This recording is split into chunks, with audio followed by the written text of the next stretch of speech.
Alright, I'm Kyle Rogers. This is my bike check. Got started off at the black stolen center XLT frame.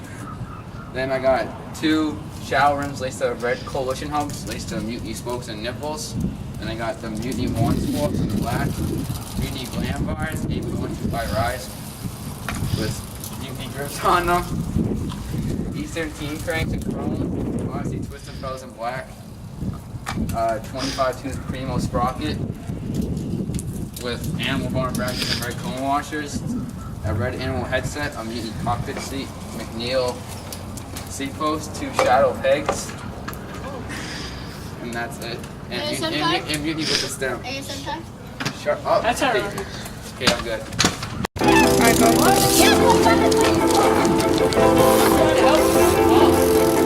Yeah.